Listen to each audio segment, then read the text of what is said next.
ETV ప్రేక్షకులకు నమస్కారం. Triple షెటేజెన్స్ of శుభమస్తు కార్యక్రమానికి స్వాగతం. ఈనాడు శుభమస్తు కార్యక్రమంలోని గ్రహఫల మంచంలో గ్రహాల యొక్క స్థితిగతులు, వాటి యొక్క శుభాశుభ ఫలితాల గురించి పరిశీలిద్దాం. అలాగే రోజు 12 రాశుల వారికి ఏ సంఖ్యలు కలిసి వస్తాయి, రంగుల యొక్క ప్రాధాన్యత, ఈరోజు బృహవారం లేదా శుక్రవారం, శుక్రుడు యొక్క పరిపాలన పూర్తిగా ఉంటుంది. మరో ప్రత్యేకత మాస శివరాత్రి. ఈ సందర్భంగా 12 రాశుల వారు ఈశ్వరుణ్ణి ఎటువంటి పూలతో పూజించాలి, ఎటువంటి నైవేద్యాలు ఈశ్వరునికి నివేదించాలి అనేటువంటి అంశాలతో పాటు ముఖ్యంగా 12 రాశుల వారు ఈరోజు చేపట్టవలసినటువంటి కార్యక్రమాలు ఏమిటో కూడా తెలుసుకుందాం. నేటి పంచాంగ వివరాలు. శ్రీ దుర్ముఖి నామ సంవత్సరం వైశాఖ మాసం, ఉత్తరాయణం, వసంత ఋతువు. ఈరోజు వైశాఖ బహుళ త్రయోదశి మధ్యాహ్నం 1:31 వరకు, అనంతరం చతుర్దశి. ప్రత్యేకత మాస శివరాత్రి.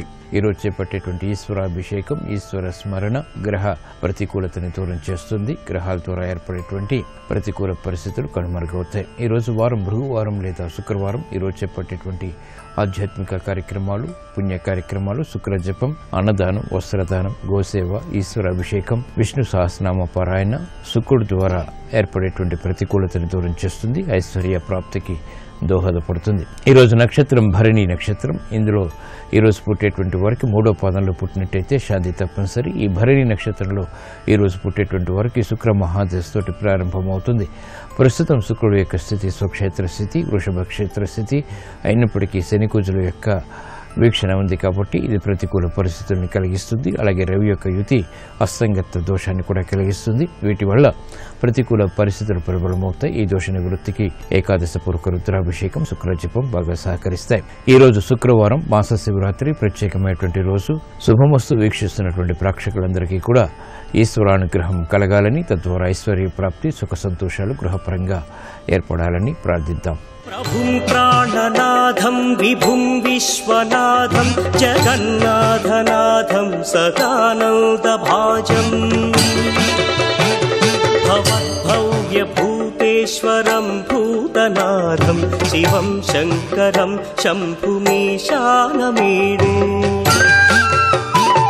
గళేరుండమాలం తనౌ సర్పజాలం మహాకాలకాలం గణేశాదిపాలం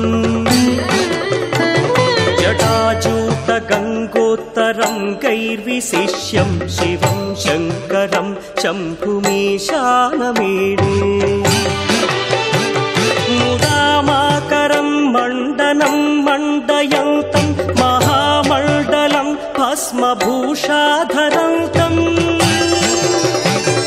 అనాదిం హ్యపారం మహామోహమారం శివం శంకరం శంభుమీశానమీడే. 12 రాశుల వారికి ఏర్పడేటువంటి శుభాశుభ ఫలితాలను పరిశీలిద్దాం. ముందుగా మేషరాశి.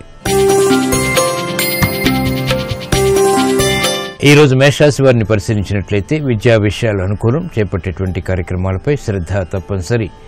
అనుకూల కార్యక్రమాలను చేపట్టి తద్వారా చిరు సమస్యల్ని ఆహ్వానించేటువంటి సంఘటనలు లేకపోలేదు. కార్యక్రమ నిర్వహణలో పదే ఆలోచించి తీసుకున్నటువంటి నిర్ణయాలు మాత్రమే ఉపకరిస్తాయి. పట్టుదలతో కూడినటువంటి కార్యక్రమాల ద్వారా సమస్యల్ని ఆహ్వానిస్తారు కాబట్టి జాగ్రత్తలు తప్పనిసరి. గృహ సంబంధిత కార్యక్రమాల్లో ప్రోత్సాహం మాత్రం కొనసాగుతుంది. ఆర్థిక సంబంధిత లావాదేవీలు పారిశ్రామిక రంగం వారికి లభిస్తాయి. నూతన కార్యక్రమాన్ని ప్రారంభించగలుగుతారు. వ్యాపార వృద్ధికి చేపట్టేటువంటి కార్యక్రమాల్లో ఆర్థిక బలం చేకూరుతుంది. సంబంధ బాంధవ్యాల్ని మెరుగుపరుచుకునేటువంటి అవకాశాలు కూడా దక్కుతాయి. ఈ రోజు మీ అదృష్ట సంఖ్య 1. ఎరుపు వర్ణం ధైర్యాన్ని కలిగిస్తుంది.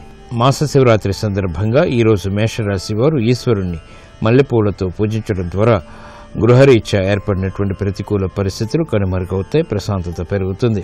వాహన నిర్ణయాలు ఈరోజు మీకు అనుకూలం. ఈ రోజు వృషభ రాశి వారిని పరిశీలించినట్లయితే అయోమయ పరిస్థితుల నుంచి బయటికి రాగలుగుతారు.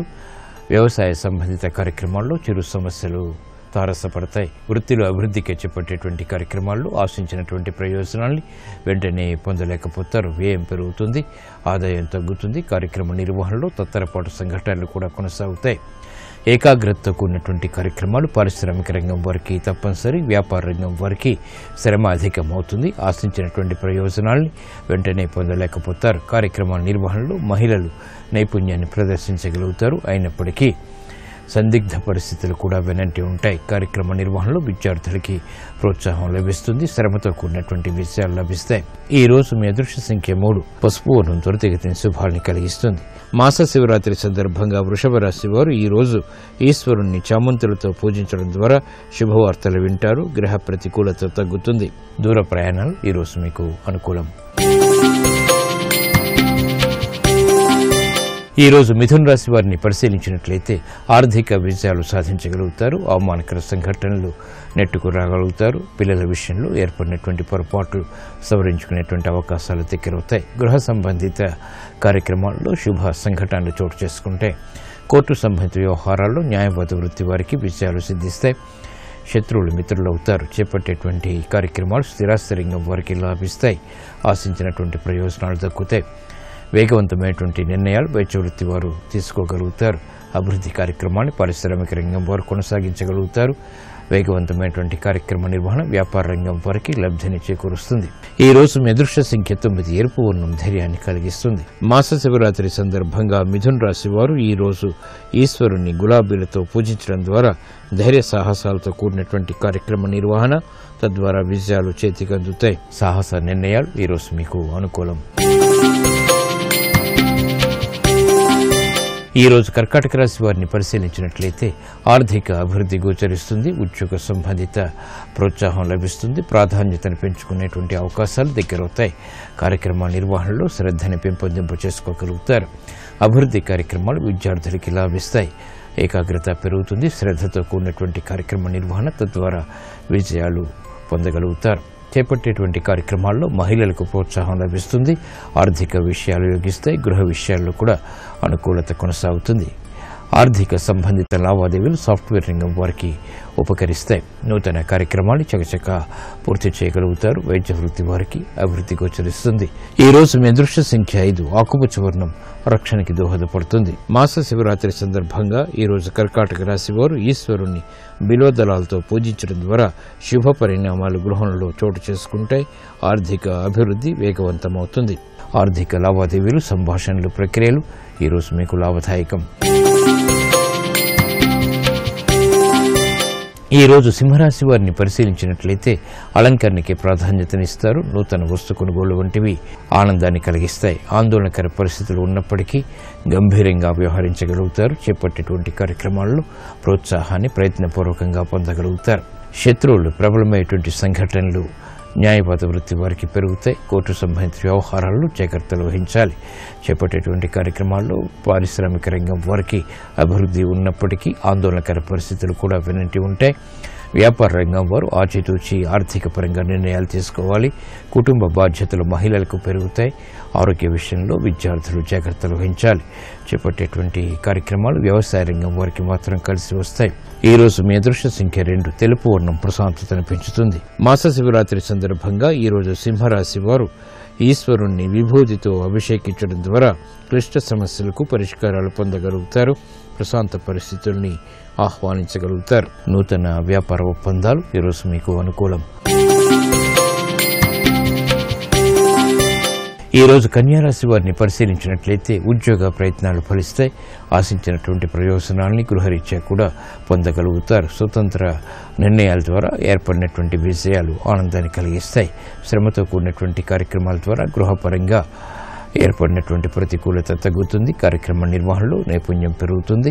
ఓర్పు, సహనం వంటివి అన్ని రంగాల వారికి తప్పనిసరి. కార్యక్రమ నిర్వహణలో వ్యాపార రంగం వారికి ఆశించినటువంటి ప్రయోజనాలు దక్కుతాయి. ఆర్థిక వ్యవహారాల్లో ముందంజ వేయగలుగుతారు. పారిశ్రామిక రంగం వారికి చేయూత లభిస్తుంది. ప్రణాళికలు అమలు చేయగలుగుతారు. రాజకీయ రంగం వారికి లబ్ధి చేకూరుతుంది. ఆశించినటువంటి ప్రయోజనాలు వైద్య వృత్తి వారికి కలిసి వస్తాయి. ఈ రోజు మీ అదృష్ట సంఖ్య 6. తెలుపు వర్ణం ప్రశాంతతను పెంచుతుంది.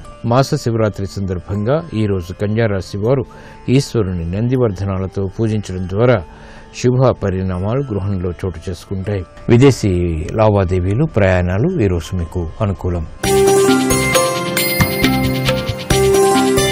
ఈ రోజు తులారాశి వారిని పరిశీలించినట్లయితే సఖ్యతకై చేపట్టేటువంటి కార్యక్రమాలు కలిసి వస్తాయి.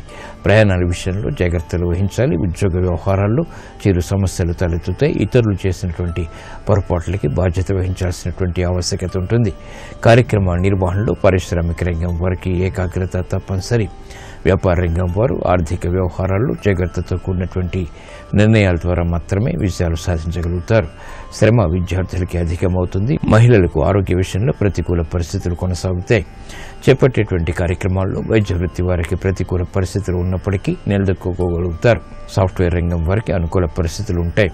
ఈ రోజు మీ అదృష్ట సంఖ్య 2. తెలుపు వర్ణం ప్రశాంతతను పెంచుతుంది. మాస శివరాత్రి సందర్భంగా ఈ రోజు తులారాశి వారు ఈశ్వరుణ్ణి కనకాంబరాలతో పూజించడం ద్వారా మానసిక ధైర్యం పెరుగుతుంది. ఆశించినటువంటి ప్రయోజనాలు ఆర్థికంగా పొందగలుగుతారు. వాహన కొనుగోళ్లు వంటివి ఈ రోజు మీకు అనుకూలం. ఈ రోజు వృశ్చిక రాశి వారిని పరిశీలించినట్లయితే బాధ్యతలు బాగా పెరుగుతాయి. శ్రమ అధికమవుతుంది. చేపట్టేటువంటి కార్యక్రమాలపై ప్రయత్నపూర్వకంగా పట్టు బిగించగలుగుతారు. చేపట్టేటువంటి కార్యక్రమాలు గృహరీత్యా కూడా కొంతవరకు ఉపశమనాన్ని కలిగిస్తాయి. వ్యవహారాల్లో చుక్కెదురు పరిస్థితుల్ని పారిశ్రామిక రంగం వారు ధైర్యంగా ఎదుర్కోలేకపోతారు. అనాయాస విజయాలు క్రీడారంగం వారికి ఉన్నప్పటికీ ఆందోళనకర పరిస్థితులు కూడా వెనంటి ఉంటాయి. వ్యాపార రంగం వారికి విజయాలు సిద్ధించినప్పటికీ సంతృప్తికర సంఘటనల్ని పూర్తిగా ఆస్వాదించలేకపోతారు. వ్యవహారాల్లో ఏర్పడినటువంటి ప్రతికూలత మహిళలకు తగ్గుతుంది. గృహ విషయాల్లో శుభ పరిణామాలకి చేసేటువంటి ప్రయత్నాల్లో ప్రోత్సాహం లభిస్తుంది. ఈ రోజు మీ అదృష్ట సంఖ్య 5. ఆకుపచ్చ వర్ణం రక్షణకి దోహదపడుతుంది. మాస శివరాత్రి సందర్భంగా వృశ్చిక రాశి వారు ఈ రోజు ఈశ్వరుణ్ణి బిల్వదళాలతో పూజించడం ద్వారా జన్మ శని కుజుల ద్వారా ఏర్పడేటువంటి ఆరోగ్య రుగ్మతలు కనుమరుగవుతాయి. ప్రశాంతత పెరుగుతుంది. ఉద్యోగ ప్రయత్నాలు ఈ రోజు మీకు అనుకూలం. ఈ రోజు ధనుసు రాశి వారిని పరిశీలించినట్లయితే శత్రు భీతి ఉన్నప్పటికీ కార్యక్రమ నిర్వహణలో విజయాలు సాధించగలుగుతారు. ఆర్థిక సంబంధిత లావాదేవీల విషయంలో జాగ్రత్తలు వహించాలి. నూతన వస్తు కొనుగోళ్లు వంటివి ప్రతికూలతని కలిగిస్తాయి. భూ సంబంధిత వ్యవహారాల్లో చిరు సమస్యలు తలెత్తేటువంటి సంఘటనలు లేకపోలేదు. కుటుంబ వ్యవహారాల్లో ఏర్పడినటువంటి ప్రతికూల పరిస్థితుల్ని ఎదుర్కోలేకపోతారు. ఆర్థిక సంబంధిత లావాదేవీల విషయంలో పారిశ్రామిక రంగం వారు జాగ్రత్తలు వహించాలి. పొరపాట్లు తోలేటువంటి సంఘటనలు లేకపోలేదు. తద్వారా సమస్యలు ఆహ్వానించాల్సినటువంటి ఆవశ్యకత ఉంటుంది. వ్యాపార రంగం వారు చేపట్టేటువంటి కార్యక్రమాల్ని పదే పదే చేయవలసినటువంటి ఆవశ్యకత ఉంటుంది. విద్యార్థులకి శ్రమ అధికమవుతుంది. ఈ రోజు మీ అదృష్ట సంఖ్య 1. ఎరుపు వర్ణం ధైర్యాన్ని కలిగిస్తుంది.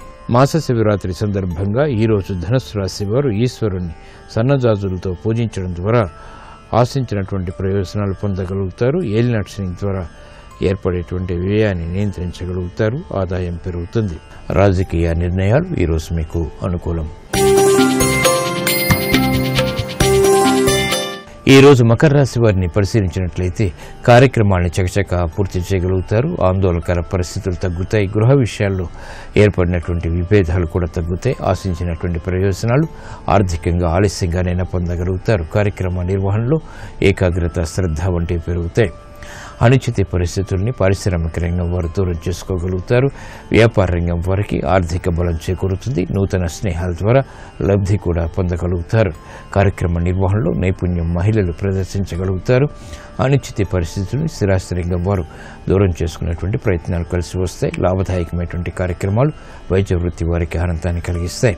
ఈ రోజు మీ అదృష్ట సంఖ్య 3. పసుపు వర్ణం త్వరితగతిని శుభాన్ని కలిగిస్తుంది. మాస శివరాత్రి సందర్భంగా మకర రాశి వారు ఈ రోజు ఈశ్వరుణ్ణి మల్లెపూలతో పూజించడం ద్వారా లాభదాయకమైనటువంటి కార్యక్రమ నిర్వహణ, తద్వారా విజయాలు చేతికి అందుతాయి.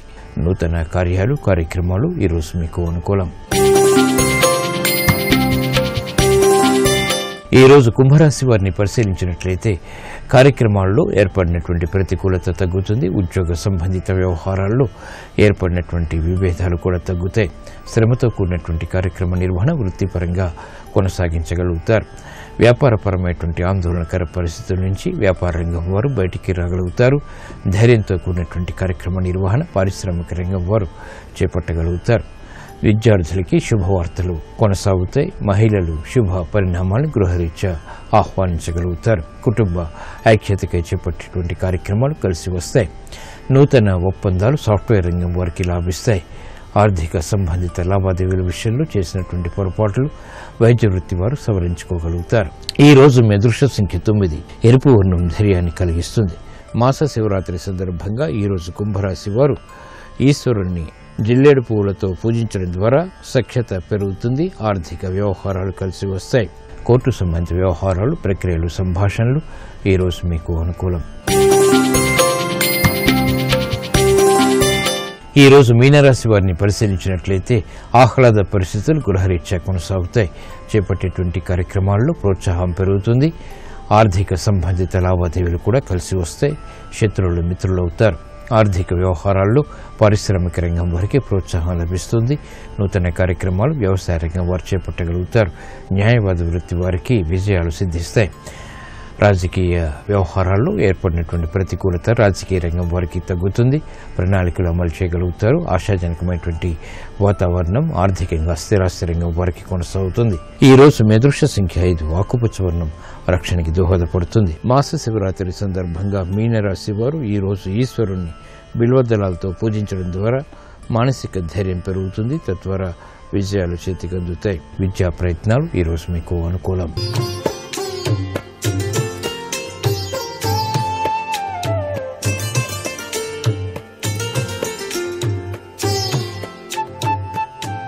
XXX డిటర్జెంట్ సోప్ శుభమస్తు కార్యక్రమంలో గృహబలం అంశానికి స్వాగతం. సూత్ర ప్రాతిపదికల విషయంలో గృహబల రీత్యా మనం ఆచరించే సూత్రాలు చాలా చక్కటి యోగవంతమైన అదృష్టకరమైన ప్రభావాన్ని కలిగింపజేస్తాయి. మనం పూజ చేసేటప్పుడు కూడాను కొన్ని దివ్యవంతమైనటువంటి సూత్ర ప్రాతిపదికలు ఉన్నాయి. మనకి బాగా లక్ష్మీదేవి అనుగ్రహం కలగడానికి, రావాల్సినటువంటి రుణాలు వసూలు కావడానికి, రుణగ్రస్త విమోచన జరగడానికి కూడాను గోమతి చక్రం అనేటువంటిది బాగా సహకరిస్తుంది. ఆ గోమతి చక్రాన్ని మీరు సుందూరపు డబ్బాలో ఉంచి దాన్ని అలాగే పూజా మందిరంలో కనుక ఉంచినట్లయితే తప్పనిసరిగా రుణ విమోచన శక్తి, రావాల్సిన డబ్బులు రావటం ఇత్యాది సంఘటనలు జరగడానికి ఆస్కారం అత్యధికంగా ఉంది. గోమతి చక్రం అనేటువంటిది సముద్రంలో దొరికేటువంటి అద్భుతవంతమైనటువంటి లక్ష్మీ కటాక్ష వస్తువుగా మనం గుర్తెరగాలి. అలాగే దక్షిణావర్త శంఖం, అలాగే శ్రీశంఖం. శ్రీశంఖం అనేటువంటిది చాలా విశిష్టం. అది అమ్మవారి దగ్గర ఉంచి పూజ చేసి దానిలో గనక అమృతతుల్యమైనటువంటి అభిషేకం చేసి ఆ నీటిని గనక స్వీకరించినట్లయితే సమస్త విధములైనటువంటి దోషాలన్నీ కూడాను తొలగిపోవడానికి ఆస్కారం ఉంది. అంతేకాకుండా ఆరోగ్యం, ఐశ్వర్యం కూడాను మనకు కలిగి తీరుతుంది. అట్లాగే కస్తూరికాయ అని చెప్పేసి ఉంది. తప్పనిసరిగా కస్తూరి తిలకములలాట ఫలకి అంటూ ఆ స్వామివారికి ఆ తిలకం ధారణ చేశాడు కాబట్టి ఆ కస్తూరి మృగం నుంచి వచ్చినటువంటి అద్భుతవంతమైనటువంటి సువాసన కలిగినటువంటి ఆ యొక్క వస్తువును మీరు మీ ఇంటిలోని బీరువాలో డబ్బులు దాచే చోట కనుక ఉంచినట్లయితే సర్వే సర్వత్రా ధన కనక వస్తు వాహనాదులతో తొలతూగడానికి ఆస్కారం ఆ యొక్క ప్రభావరీత్యా మనం సాధించుకోవచ్చు అని చెప్పేసి శాస్త్రం. అలాగే వ్యాపారాభివృద్ధికి 2 గోమతి చక్రాలు ఎర్రని వస్త్రంలో కట్టి దుకాణం గుమ్మానికి కనుక వేలాడి తీసినట్లయితే వినియోగదారులందరూ కూడాను మీ దుకాణంలోకి రావడానికి ఆస్కారం ఎక్కువగా ఉంటుంది. భాగ్యోదయం కోసం కూడా ఈ గోమతి చక్రాలు బాగా పనిచేస్తాయి.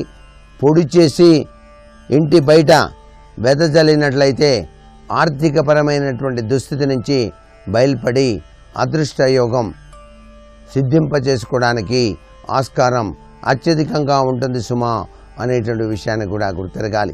అలాగే రుద్రాక్ష, ఏకముఖి రుద్రాక్ష. ఆ ఏకముఖి రుద్రాక్షని పూజా మందిరంలో ఉంచి నిత్యం మీరు ప్రతి సోమవారం కూడా అభిషేకార్చన కనుక నిర్వహించినట్లయితే మీ ఇంట అసుతోషుడు సమస్త సుఖాల్ని, ఐశ్వర్యాల్ని ప్రసాదింపచేసి తీరతాడు. ఏకముఖి రుద్రాక్ష అంటే ఒకే ఒక గీత ఉన్నటువంటి రుద్రాక్ష. అది చాలా విశిష్టవంతమైనదిగా మనకు శాస్త్రాల్లో చెప్పారు. అలాగే మీ ఇంటి ప్రాంగణంలో తప్పనిసరిగా పద్మ పుష్పాలు పెంచండి. లక్ష్మీప్రదమైనటువంటి పద్మపూసల మాలను మీ పూజా మందిరంలోని లక్ష్మీదేవి యొక్క పటానికి వేసి ఉంచండి.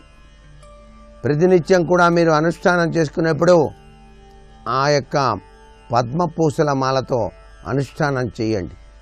మీకు కర్మ విధ్వంసనం జరిగి లక్ష్మీ కటాక్షం వచ్చి తీరుతుంది సుమా అని చెప్పడంలో ఏమాత్రం సంశయం లేదు.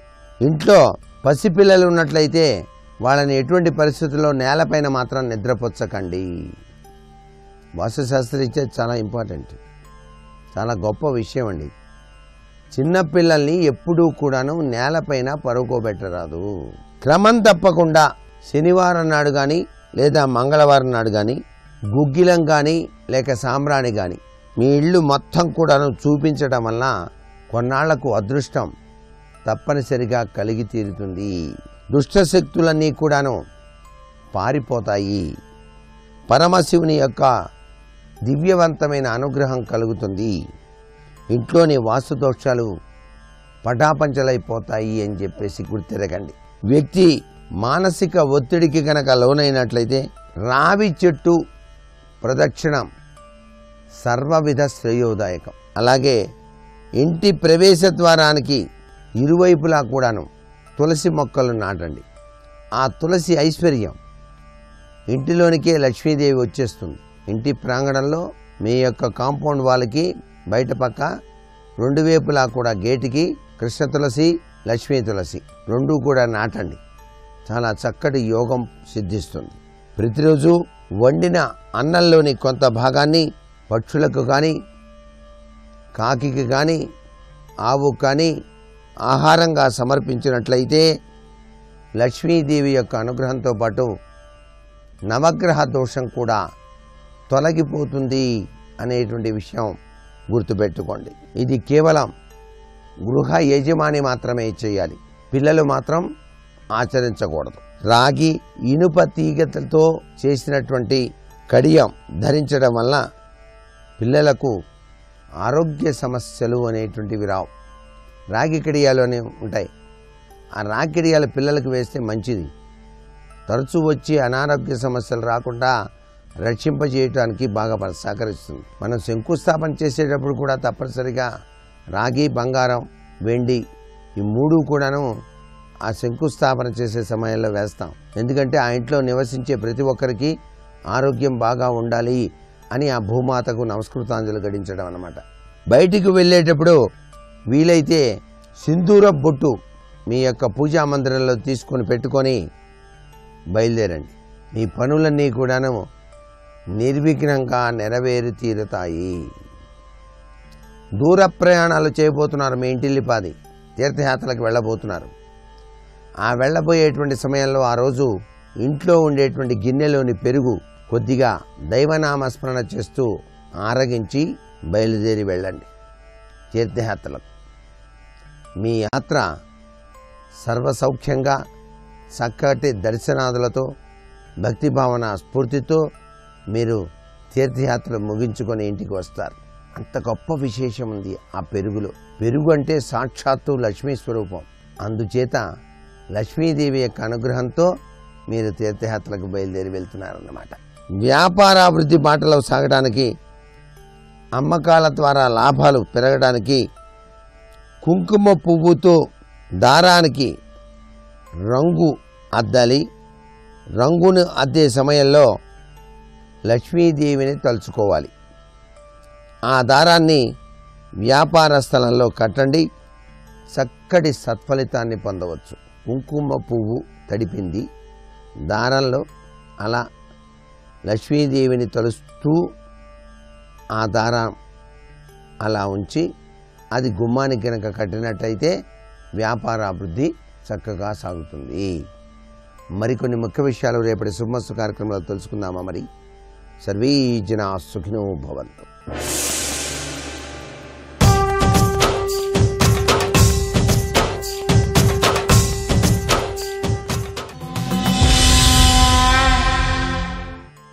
ధార్మికంగా నా ప్రవర్తన చేత ఈశ్వరుడు నాకు ఏదిస్తాడో అదే నా యొక్క భోగమునకు, నా జీవితమునకు కారణం అని స్థిర నిర్ణయంతో ఉంటారు. కాబట్టి భారతదేశంలో ఏ ఇంటికి కూడా తాళం కప్ప తెలియదు అని రాశాడు మెగస్తనీస్.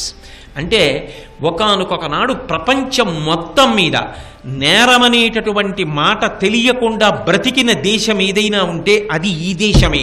అటువంటి భారతదేశం ఎప్పటికీ ఉండాలి అంటే ఆనాడు ఏది విని ప్రజలందరూ ధర్మ మార్గంలో వెళ్ళారో అది మనం విడిచిపెట్టుకోకూడదు, అది మనకి బరువు కాకూడదు, అది ఏ కారణం చేత కూడా మనం పరిశీలించదగిన విషయం కాదు అన్న నిర్ణయానికి రాకూడదు. అందుకే మహానుభావుడు స్వామి వివేకానంద ఒక మాట అంటారు, if you really believe that the spiritual books of the olden ages do not stand for the reason of the present days context, mercilessly throw them out of your window అంటాడు. ఒకనాడు ఎప్పుడో ఇవ్వబడినటువంటి ప్రాచీన వాంగ్మయం దేశకాలములతో సంబంధం లేకుండా ఇవాళ సమకాలీన సమాజమునందు వచ్చినటువంటి సమస్యని కూడా జవాబు చెప్పగలిగినది అని నీకు నమ్మకం కలగకపోతే దయారహితంగా వాటిని నీ కిటికీలోంచి బయటికి విసిరేయి అంటాడు. శ్రీరామాయణం కానీ భారతం కానీ కాలం ఉన్నంత కాలము, దేశం ఉన్నంత కాలము, అంటే ఈ భూమి ఉన్నంత కాలము జనులలో ఏర్పడినటువంటి సమస్త సమస్యలకి జవాబులు చెప్తాయి. నేను కాదు ఈ మాట అంటున్నది, భారత రచన చేసిన వేదవ్యాసుడు ఒక మాట అన్నాడు, ఇందులో లేనిది ఎక్కడా లేదు, ఎక్కడా చెప్పబడనదంతా మాత్రం ఇందులో ఉన్నది. కాబట్టి భారతము పంచమ వేదము అని పిలవబడింది. అంత పరమోత్కృష్టమైనటువంటి పంచమ వేదమునకు కర్త వ్యాసభగవానుడు.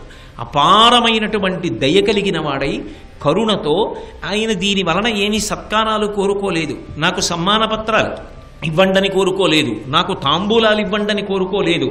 కేవలము లోకహితము కొరకు, జనుల సముద్ధరణ కొరకు, మనుష్యుల పట్ల నాకు ఒక కర్తవ్యం ఉన్నది అని గుర్తిరిగి ధర్మపథాన్ని అందించడం కోసం మహాభారతం అన్న ఇతిహాసాన్ని మనకి వ్యాసభగవానుడు అందించాడు. అటువంటి వ్యాసభగవానుడికి నమస్కరిస్తూ ఇప్పటికీ ఆషాఢమాసంలో వచ్చేటటువంటి పౌర్ణమిని వ్యాస పౌర్ణమి అని పిలిచి ఆ రోజున అందరం కలిసి ముక్త కంఠంతో నమస్కరిస్తూ నమోస్తుతే వ్యాస విశాల బుద్ధే పులారవిందాయత పత్రనేత్ర ఏనత్వయా భారతతైల పూర్ణ ప్రజ్వాలితో జ్ఞానమయ ప్రదీప అని నమస్కారం చేస్తుంటాం. అటువంటి వ్యాస భగవానుడిచ్చినటువంటి భారతంలోనే వ్యాసుడు అనేక పర్వాల్లో కనపడతాడు. వ్యాసుడు కనపడ్డాడు అంటే దాని వెనక ఏదో ప్రయోజనం ఉంటుంది. అసలు భారతానికి కర్త వ్యాస భగవానుడు కనుక నేను ఆ వ్యాసుడు 18 పర్వాల్లో ఎక్కడెక్కడ కనపడ్డాడన్న విషయాన్ని నా సాధ్యమైనంత వరకు అందించే ప్రయత్నం చేస్తాను. వ్యాస భగవానుడు మహాభారతంలో ఆది పర్వంలో జనమేజయుడు సర్పయాగాన్ని చేస్తున్నప్పుడు కనపడతాడు. జనమేజయుడు సర్పయాగం చేస్తున్నప్పుడు ఒక యజ్ఞం జరుగుతోంది అనగానే ఆ యజ్ఞమునకు ఒక విధి విధానము ఉంటాయి. యజ్ఞము అనేటటువంటిది కేవలము సనాతన ధర్మమునకు మాత్రమే చెందినటువంటి ఒక అద్భుతమైన ప్రక్రియ. అగ్నిముఖంగా హవిస్సుని దేవతలకిస్తారు. స్వాహ అని పిలుస్తూ ఆ ఇచ్చినటువంటి ఆజ్యాన్ని, ఇచ్చినటువంటి చిరువు అంటే చేసినటువంటి పదార్థాన్ని మంత్రంతో కలిపి అగ్నిముఖంగా ఇస్తే వచ్చి కూర్చున్నటువంటి దేవతలు అందుకుంటారు. అటువంటి యజ్ఞం జరిగేటప్పుడు దాని మీద సాధికారులైనటువంటి వ్యక్తులు ఉండి పరీక్షించి నిర్ణయం చేసి ఇది విధానమే, ఇలా చేయవచ్చు అని చెప్పవలసి ఉంటుంది. అందుకే వేదమునందు అనురక్తి కలిగినవాడు, వేద విభాగం చేసినవాడు, పుట్టుకతోనే వేదమయుడు అంటే వేదాంతర్గతమైనటువంటి కర్మ మార్గమునందు గొప్ప అధికారము కలిగినవాడు. కాబట్టి జనమేజయుడు చేస్తున్నటువంటి సర్పయాగంలో ఆ యాగ విధానాన్నంతటినీ పరిశీలించి నిర్ణయించడానికి వ్యాస భగవానుడు అక్కడికి వచ్చాడు. సరే, జనమేజయుడు చేసిన సర్పయాగం పూర్తయిపోయింది. అవబృధ స్నానం చేశాడు. సంతోషంగా జనమేజయుడు ఉన్నాడు. ఉన్న తరువాత ఒక రోజున వ్యాస భగవానుడు శిష్య ప్రశిష్య సహితంగా బయలుదేరి సభామంటపంలోకి ప్రవేశించాడు. ఆయన వస్తున్నాడు అంటే ఆయన వెనక ఎందరో శిష్యులు ఉంటారు, ఎందరో ప్రశిష్యులు ఉంటారు. ఎందుకు అలా గుమిగూడి ఉంటారు అంటే గురువుగారు అంటే రగిలిపోతున్న జ్ఞానాగ్ని. ఆయన నోటి వెంట ఎప్పుడు ఏ మాట రానివ్వండి అది ఒడిసి పట్టుకుని జీవితంలో అనుష్ఠాన పర్యంతంలోకి తెచ్చుకోవలసినటువంటి విషయం. ఒక గ్రంథాలయం నడిచి వెళ్ళిపోతే ఎలా ఉంటుందో ఒక గురువు నడిచి వెడుతుంటే అలా ఉంటుంది. వ్యాసుడి వంటి మహానుభావుడు వెడుతుంటే ఏమో ఎప్పుడు ఏ మాట చెప్తాడో ఆ మాటని పట్టుకోవడం కోసం పెడతారు. భగవాన్ రమణులు ఎప్పుడో తప్ప మాట్లాడేవారు కాదు. సూరి నాగమ్మ గారు రమణాశ్రమంలో కూర్చుని ఎప్పుడూ ఒక తెల్ల కాగితాల పుస్తకం, ఒక కలం చేత్తో పట్టుకుని కూర్చునేవారు. ఎప్పుడైనా భగవాన్ రమణులు నోరి విప్పి ఏదైనా మాట్లాడితే అది ఏ సందర్భం ఏర్పడితే మాట్లాడారు, ఏ మాట మాట్లాడారు అన్నది వాళ్ళ అన్నయ్య గారికి వెంటనే ఒక ఉత్తరం రాసి పంపించేవారు. వాళ్ళ అన్నగారు వేరు ఊరిలో ఉండేవారు. ఆయన అందుకున్న ఈ ఉత్తరాలన్నీ దాచి తాను రమణాశ్రమానికి వెళ్ళి రమణ భగవానులు మాట్లాడుతుంటే సంతోషం పొందినంత ఆనందంగా చదువుకుంటూ ఉండేవారు. ఆ ఉత్తరాలన్నీ ఆయన దాచారు. ఆ దాచిన ఉత్తరాలన్నీ కూడా తరువాతి కాలంలో సూరి నాగమ్మ గారి రమణాశ్రమ లేఖలు. ఆ అరుణాచలం భగవాన్ రమణులు ఏ ఉత్తరాలు రాశారో వాటిని సూరి నాగమ్మ గారు వ్రాసి అన్నగారికి పంపించారు కనుక అవి పుస్తకాలుగా వస్తే ఒక మహాత్ముడు ఎప్పుడైనా ఏదైనా ఒక మాట మాట్లాడితే ఎంత గొప్పగా ఉంటుందో అర్థమవుతుంది మనకి. నేను ఒక్క మాట మీకు మనవి చేస్తాను.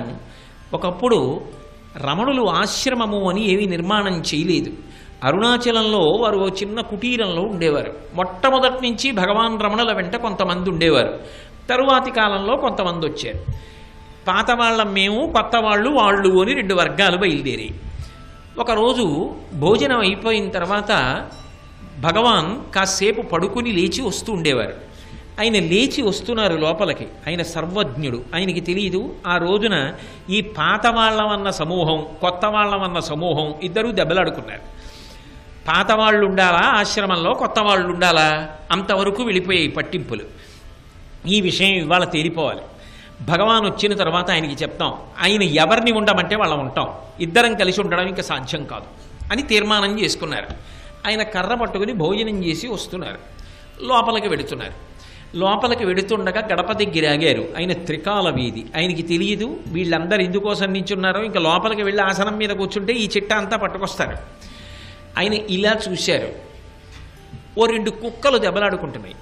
ఆయన అన్నారు, ఇది ఆశ్రమంలో మొట్టమొదటి నుంచి ఉన్న పాత కుక్క, అది కొత్త కుక్క. ఆ కొత్త కుక్క ఆశ్రమంలోకి వస్తే పాత కుక్కకి ఇష్టం ఉండదు. అందుకని పాత కుక్క కొత్త కుక్క మీద కలియబడుతుంది. కొత్త కుక్క ఇక్కడ ఉండడానికి పాత కుక్కని తరమాలనుకుని దెబ్బలాడుకుంటూ ఉంటుంది. ఈ కుక్కలకి ఈ బుద్ధి ఏమిటో అంటూ లోపలికి వెళ్ళారు. ఇక ఆయన దగ్గరికి వెళ్ళి ఏం మాట్లాడలేదు.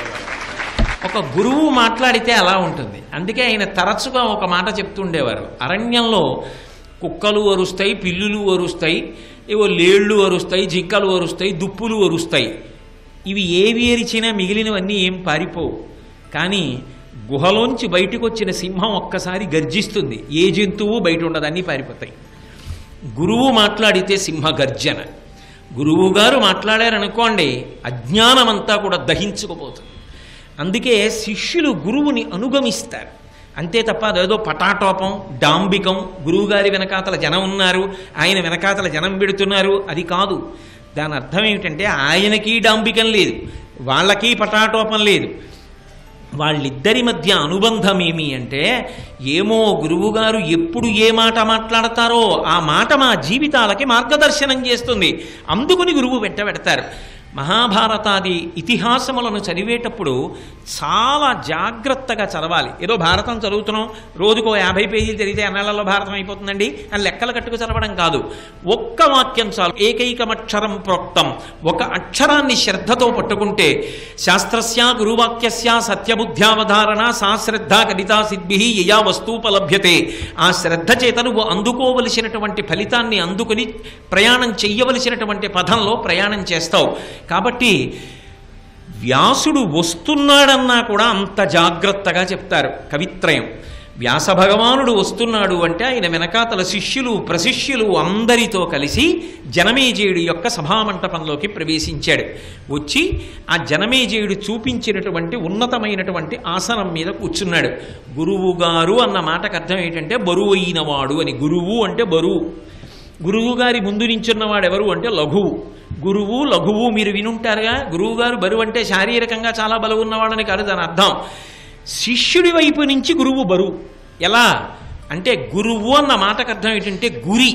మా గురువు గారు చెప్పారంటే దానికి తిరుగులేదు, ఇది శిష్యుడికి ఉన్న గురి. ఇప్పుడు గురువు మీద నమ్మకం, అందుకని ఆయన బరువు. ఆయనంత గొప్పవారు, ఆయన ముందు శిష్యుడు వంగుతాడు, అందుకని లఘువు. కాబట్టి ఉన్నతాసనమును ఇచ్చారు అంటే అది పటాటోపం కాదు, శిష్యుల యొక్క ధర్మం. అందుకని ఉచితాసనం వేసి దాని మీద కూర్చోబెట్టారు. ఇప్పుడు వ్యాస భగవానుడు ఆ ఆసనాన్ని అలంకరించి కూర్చునున్నాడు. కూర్చున్నటువంటి వ్యాసుడి గురించి నహిత ప్రారంభు కృష్ణాజినాంబరు నీలాంబుద వర్ణదేహు అనురూప ప్రాంశున్ ఉద్యద్దివాకర రుక్పింగ జటాకలాపు గత రాగద్వేషున్ నిర్మత్సరం, ఇన్ని విశేషణాలు వేశారు. ఎవరు వ్యాసుడు? ఆ వచ్చి కూర్చున్న ఆయన ఎటువంటి గుణములు కలిగినటువంటి వాడో చెప్తున్నారు. ఆయన ఉచితాసనం మీద కూర్చున్నాడు అంటే పరమబ్రహ్మనిధిన్. గురువుకి బ్రహ్మమునకు అభేదం. అందుకే గురువుని భగవన్ అని సంబోధిస్తుంటారు. మీరు రామాయణ కావ్యం చదివితే అనేక సందర్భాల్లో గురువుగారిని హే బ్రహ్మన్ అంటుంటారు. రామాదులు విశ్వామిత్రుడి దగ్గర మాట్లాడుతున్నప్పుడు గురుర్బ్రహ్మ గురుర్విష్ణు గురుర్దేవో మహేశ్వర గురు సాక్షాత్ పరబ్రహ్మ తస్మై శ్రీ గురవై నమః. గురువు బ్రహ్మనిధి, రాశీభూతమైనటువంటి జ్ఞానము. గురుర్బ్రహ్మ గురుర్విష్ణు గురుర్దేవో మహేశ్వర గురు సాక్షాత్ పరబ్రహ్మ తస్మై శ్రీ గురవై నమః. గురువు బ్రహ్మనిధి, రాశీభూతమైనటువంటి జ్ఞానము. అందుకే శృంగగిరి పీఠాధిపత్యం వహించినటువంటి చంద్రశేఖర భారతీ స్వామి వారి దగ్గరికి ఒక వ్యక్తి వెళ్ళి ఒక మాట అడిగాడు. అయ్యా, నాకు ఒకటి కన్నా ఎక్కువ మంత్రాలు ఉపదేశం ఉన్నాయి, ఒక్కొక్క మంత్రానికి ఒక్కొక్క ధ్యాన శ్లోకం ఉంటుంది. నేను ధ్యాన శ్లోకం చేసి ఒక మంత్రాన్ని జపం చేస్తుంటే ఆ మంత్రాధిష్టాన దేవత యొక్క పాదముల మీద నా మనసు నిలబట్టలేదు, వేరొక మంత్రాధిష్టాన దేవత పాదములు కనబడుతున్నాయి, నన్ను ఏం చేయమంటారని అడిగాడు. చంద్రశేఖర భారతీ స్వామి వారు అన్నారు, నీ గురువుగారి పాదాలు నీకు బాగా జ్ఞాపకం ఉన్నాయా అని అడిగారు. అయ్యో, మా గురువుగారి పాదాలు నాకు గుర్తు లేకపోవడం ఏమిటండి? మా గురువుగారి పాదం మీద పురిపిడికాయ ఎక్కడ ఉంటుందో, పుట్టుమచ్చ ఎక్కడ ఉంటుందో కూడా నాకు జ్ఞాపకం. ఎందుకని? గురువుగారు అంటే భక్తి కాబట్టి ఆయన పాదాలంత జ్ఞాపకం. నువ్వు ఏ మంత్రం చేసినా మీ గురువుగారి పాదాలు స్మరిస్తూ చేయి ఫలిస్తాయన్నారు. ఎందుకని? గురువు బ్రహ్మ, గురువు విష్ణువు, గురువు శివుడు, గురువు పరబ్రహ్మము, నమ్మిన వాడికి అంతే. కాబట్టి అటువంటి గురువు పరమబ్రహ్మనిధిన్. అందున వ్యాస భగవానుడు మహానుభావుడు. ఆయన పరమబ్రహ్మనిధిన్, పరాశరసుతున్, పరాశర మహర్షి యొక్క కుమారుడైన వాడు, బ్రహ్మర్షి ముఖ్యున్, బ్రహ్మర్షులందరిలో కూడా ముఖ్యుడైనటువంటి వాడు. ఆయన పేరు మొట్టమొదట ప్రస్తావన చేస్తారు. కాబట్టి బ్రహ్మర్షి ముఖ్యున్, దయాపరు. గురువుకు ఉండవలసినటువంటి ప్రధానమైన లక్షణం ఏది అంటే కారుణ్యం ఉండాలి. మీరు ఒక్కటి జ్ఞాపకం పెట్టుకోండి, ఎవరి యందు ఏ గుణం ఉండాలో ఆ గుణము వారి యందు లేదనుకోండి, వారు ఇతరులకు ఉపకారం చేయడం సాధ్యం కాదు. ఎందుకని అంటే భగవంతుడి దగ్గరికి వెళ్ళే వాళ్ళందరూ కూడా ఎప్పుడు ఏం చెప్తూ ఉంటారు? ఆర్తో జిజ్ఞాసురర్థార్థి జ్ఞానీచ భరతర్షభ. ఏదో మంచి పనులు చేయడానికి ఇంకా డబ్బు కావాలని అడిగేవాడు ఒకడు, లేకపోతే నాకు బాగా భగవత్తత్వం తెలియాలని కోరుకునేవాడు ఒకడు, తాను పరబ్రహ్మతత్వం తెలుసుకుని కూడా జ్ఞాని అయి భగవంతుణ్ణి సేవిస్తున్నవాడు ఒకడు, ఏదో ఆపదలో చిక్కుబడి శరణాగతి చేసి రక్షించమని అడిగేవాడు ఒకడు. ఇంతమంది ఇన్ని కోరికలు కోరుతూ ఉంటారు. ఇంతమంది ఇన్ని కోరికలు కోరుతున్నా భగవంతుడు ఎప్పుడైనా దిక్కుమాలిన గొడవ అని చెప్పి విసుక్కున్నది కనపడుతుందా? విసుక్కోడు. ఎందుకు విసుక్కోడు అంటే ఆయన దయ దానికి కారణం. అందుకే మీరు చూడండి, భగవదంశ కలిగినటువంటి వాళ్ళు ఎవరుంటారో అటువంటి వాళ్ళందరినీ కూడా భగవంతుడిగానే వేదం గుర్తిస్తుంది. వైద్యో నారాయణో హరిహి ప్రథమో దైవ్యోభిషకు. వైద్యుణ్ణి భగవంతుడిగా చెప్తారు. ఎందుకని అంటే వైద్యుడు ఎంతకాలం వైద్యం చేయనివ్వండి, ఆయనకి ఎంతమంది గదిలోకి వస్తూ ఉండనివ్వండి, ఎంతమంది గదిలోంచి వెళ్ళిపోతూ ఉండనివ్వండి, వచ్చిన వాళ్ళందరూ ఏం చెప్తారు? అయ్యా, నిన్నటి నుంచి దగ్గుగా ఉందండి, మొన్నటి నుంచి తలకాయ పోటుగా ఉందండి, 3 రోజుల క్రితం నుంచి జ్వరం తగ్గట్లేదండి, ఇది చెప్పేవాళ్లే వస్తారు తప్ప నిద్రలేచిన దగ్గర నుంచి వచ్చే వాళ్ళందరూ వీళ్ళే వస్తారా అని వైద్యుడు విసుక్కుంటాడా? విసుక్కోడు. ఎందుకు విసుక్కోడు? ఆయన దయ కారణం. అరే, నేను భగవద్విభూతి చేత వాళ్ళ రోగాన్ని నయం చేస్తానని వాళ్ళు నా మీద నమ్మకంతో నా దగ్గరికి వస్తున్నారు. ఎంత ఆర్తితో వస్తున్నారో, ఆ దయచేత ఎంత పెద్దవాడైపోతున్నా అంత ఓర్పుతో అన్ని 100 మందిని చూస్తూనే ఉంటున్నారు ఆయన. కాబట్టి ప్రథమో దైవ్యోభిషకు, ఆ ఈశ్వరాంశ లేనిదే వైద్యుడు కాలేడు అన్నారు. అలా దయాపరు. గురువుగారు ఉన్నాడు అనుకోండి, గురువుగారి దగ్గరికి వచ్చే వాళ్ళందరూ దేనికి వస్తారు? అయ్యా, జీవితంలో ఇన్ని తప్పులు చేశాను, ఇప్పుడు మారాలనుకుంటున్నాను, భగవన్ మార్గంలో నడవాలనుకుంటున్నానని వస్తాడు. నువ్వు ఇన్ని తప్పులు చేశావా, గతంలో ఇలా బతికావా, ఇప్పుడు నా దగ్గరికి వచ్చావా, నా కాళ్ళు అట్టుకుంటావా, నువ్వెందుకురా నాకు నన్ను పాడు చేయడానికి, వద్దు అని అనొచ్చా గురువు? అనకూడదు. శిష్యుడి గతంతో నీకేమి సంబంధం? ఇప్పుడు మారతానని వచ్చి నీ పాదములు పట్టుకున్నాడు, అనుగ్రహించడం ఒక్కటే నీకు కావాలి. ఎక్కడో పుట్టల మీద పెరిగినటువంటి పసరిక గడ్డి తింటుంది ఆవు. మనకు అక్కర్లేనటువంటి కాలువలలో ప్రవహిస్తున్న నీరు తాగుతుంది. గబగబా తిని ఏ పామో పైకొచ్చి కరవకుండా తినేసి ఎక్కడికో వెళ్ళి ప్రశాంతంగా పడుకుని కడుపులో ఉన్న గడ్డిని లొంగ చుట్టి పైకి తెచ్చి మళ్ళీ నవిలి జీర్ణం చేసుకుంటుంది. గొప్ప పాలు తయారు చేస్తుంది. బ్రహ్మచారి, గృహస్థు, వానప్రస్థు, సన్యాసి ఆ పాలు పట్టుకెళ్ళి శివుడికి అభిషేకం చేసిన, విష్ణువుకి అభిషేకం చేసిన స్వర్గలోకవాసం వస్తోంది. ఇహము పరము ఇస్తోంది. తల్లి లేని బిడ్డలు కూడా పసిపాలు ఆవు పాలు తాగుతున్నారు. రోగులు ఆవు పాలు తాగుతున్నారు.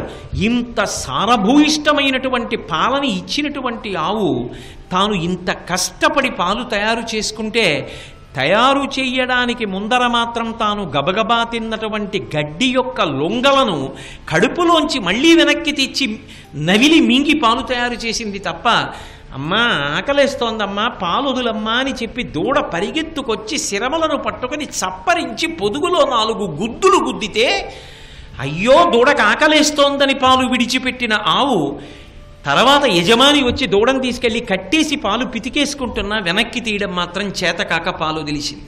దానికి దయాగుణం ఉండబట్టి కదా ఇంత కష్టపడి తయారు చేసిన పాలు మనకిచ్చేస్తోంది. ఈ పాలు పట్టుకెళ్ళి అభిషేకం చేస్తే పాపములు పోగొట్టుకుని ఉత్తమగతులు పొద్దుతున్నావు, నేను ఎందుకు ఇవ్వాలి పాలన ఆవు అడుగుతోందా? దయ కలిగినది కాబట్టి ప్రార్థన కాదు, వెళ్ళి 4 గుద్దులు గుద్దితే పొదుగులో పాలు దులుతోంది. వాడు ఎటువంటి వాడు నీకు అనవసరం. ఇవాళ మారి వచ్చి ఆవు పొదుగులో దూడ గుద్దినట్టు వచ్చి పాదముల మీద పడి గురువుగారు 4 మంచి మాటలు చెప్పి నా జీవితాన్ని ఉద్ధరించండి అంటే చెప్పకుండా ఉండలేక చెప్పిన వాడెవరో వాడు గురువు. అందుకే గురువు యొక్క మొదటి లక్షణం దయ. ఆ దయ కలిగిన వాడు కాబట్టే దీపపు ఒత్తి కాలిపోతూ వెలుతురిచ్చినట్టు తన ఆయుర్దాయం తరిగిపోతోంది, తాను కష్టపడుతున్నాడు, తాను ఇబ్బంది పడిపోతున్నాడని తెలిసున్నప్పటికీ కూడా శిష్యులకు ప్రబోధం చేస్తూనే ఉంటాడు, ఉద్ధరణ మార్గం చూపిస్తూనే ఉంటాడు. అది వ్యాస భగవానుడు గురువులకు గురువై లోకమునకు అందించాడు. అందుకే దయాపరు కౌరవ్య పితామహున్, ఆ కౌరవులందరికీ కూడా పితామహుడు తాతగారైనటువంటి వాడు. ఎందుకనంటే ధృతరాష్ట్రుడు పాండురాజు ఇద్దరు ఆయన కొడుకులేగా, కాబట్టి కౌరవులకు తాతగారేగా. కౌరవులు అన్నప్పుడు పాండవులు కూడా అందులోకి వచ్చేస్తారు, కురువంశమునకు చెందినవారు కాబట్టి. కౌరవులకు తాతగారైనటువంటి వాడు, తాతగారు అనేటప్పటికీ వయస్సులో పెద్దవాడు కదా, గౌరవనీయుడు కదా. మరి అటువంటిది ఆ పాండవులలో అర్జునుడి యొక్క కుమారుడైనటువంటి అభిమన్యుడి యొక్క కుమారుడైన పరీక్షిత్తు యొక్క కుమారుడైనటువంటి జనమేజయుడికి వ్యాసభగవానుడు ఎంతటి పూజనీయుడై ఉంటాడు. అటువంటి పూజనీయుడు కౌరవ్య పితామహున్ జనహిత ప్రారంభు. ఇది వ్యాసుల వారి గొప్పతనం. వ్యాసుడు కేవలముగా శిష్యులను మాత్రమే ఉద్ధరించలా. నేను ఈ భారతాన్ని పంచమ వేదంగా ఇవ్వకపోతే, భాగవతాన్ని ఇవ్వకపోతే లోకమునకు ధర్మాన్ని చెప్పేవాడెవరుంటాడు? ఈ మనుష్య జాతి అంతా ఏమైపోతుంది అని మనుష్యులకందరికీ కూడా ధర్మాన్ని నేర్పినటువంటి మహానుభావుడు, జనుల యొక్క హితమును కాంక్షించినటువంటి వాడు. జనహిత ప్రారంభు కృష్ణాజినాంబరు, ఎప్పుడు జింక చర్మం కట్టుకుని ఉంటాడు. ఎందుకని అంటే అపారమైనటువంటి బ్రహ్మచర్యమునకు, గొప్ప తపస్సుకు ఆ కృష్ణాజినం గుర్తు. అంటే అంతటి తపోనిధి, ఎప్పుడూ తపస్సులో ఉంటాడు. నడిచి వెళ్ళిపోతున్నటువంటి రాశీభూతమైనటువంటి తపస్సే వ్యాసభగవానుడు. కృష్ణాజినాంబరు నీలాంబుద వర్ణదేహు.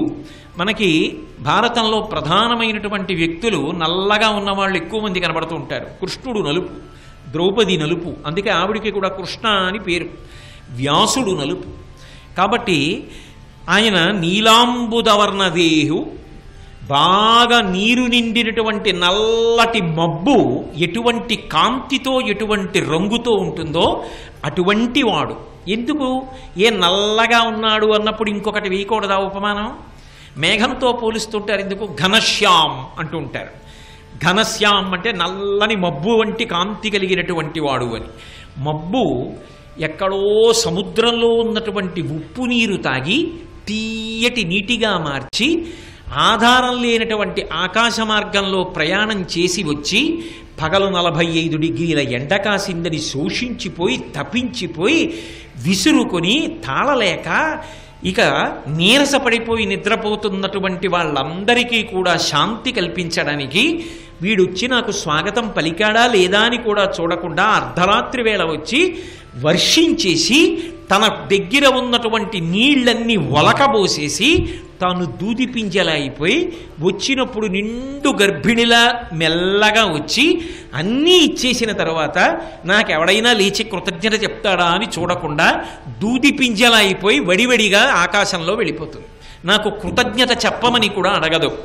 మబ్బు లోపల నీరు ఉండి నీటి చల్లతనం మబ్బుకుండి ఆ నీటినిచ్చి ఒకరి కృతజ్ఞత ఆశించకుండా వెళ్ళిపోయే మబ్బు లోకమునకు ఎలా ఉపకారం చేస్తుందో అలా తాను వేదమయుడై జన్మించి లోకమునకంతటికీ కూడా ప్రమాణవాక్కులనిచ్చి భారతాన్నిచ్చి భాగవతాన్నిచ్చి అనుగ్రహించడానికి వచ్చినటువంటి వ్యాస భగవానుడు సాక్షాత్తు నీరు నిండిన నల్లమబ్బుతో పోల్చబడకపోతే దేనితో పోల్చబడతాడు? సర్వం శ్రీ ఉమామహేశ్వర పరబ్రహ్మార్పణ.